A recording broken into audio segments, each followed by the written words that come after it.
Hello students, welcome to my channel twin physics.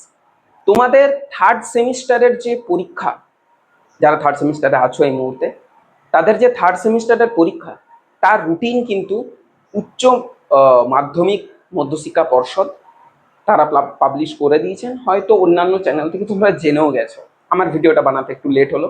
তবে পরিষ্কারভাবে জানিয়ে দিই, তোমাদের পরীক্ষা 8 সেপ্টেম্বর থেকে শুরু হচ্ছে। সায়েন্সের রুটিনটাই বলছি আমি, এবং সেটা চলবে 22 সেপ্টেম্বর পর্যন্ত।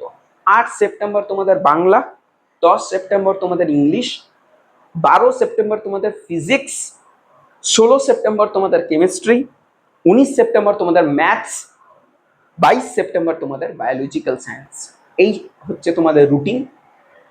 এবং এই রিলেটেড কিভাবে পড়াশুনো করতে হবে সেম থ্রির জন্য, তার একটা স্ট্র্যাটেজি ভিডিও আমি বানাবো।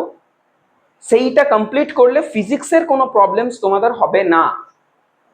কথাটা বোঝাতে পারলাম? সেম থ্রিতে আউট অফ 35 30+ কি করে পাবো, এই রিলেটেড একটা ভিডিও বানাবো। তোমরা ওই ধরনের ভিডিও দেখতে পছন্দ করো এবং সেটা কার্যকরীও করতে পারো। এবার তোমরা যদি পছন্দ করো আমি সেই ভিডিও বানাবো না, সেটা তো হতে পারে না।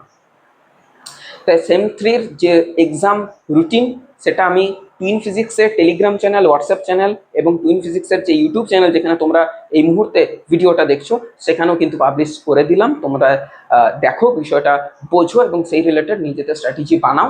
খুব তাড়াতাড়ির মধ্যে একটা স্ট্র্যাটেজি ভিডিও আমি বানাবো যে সেম থ্রিতে আউট অফ 35 30+ নাম্বার কি করে আসতে পারে ফিজিক্সের পয়েন্ট অফ ভিউ থেকে, যেটা তোমাদের অনেকটা ফ্রুটফুল হবে, কাজে দেবে। এবং সেই অ্যাকর্ডিংলি মেনে পড়তে হবে, নাহলে তো কোনো কাজে দেবে না। করতে তো তোমাকে হবে। আমি প্ল্যান করতে পারি, অ্যাকশন তোমাকে নিতে হবে। Thanks for watching the video, by.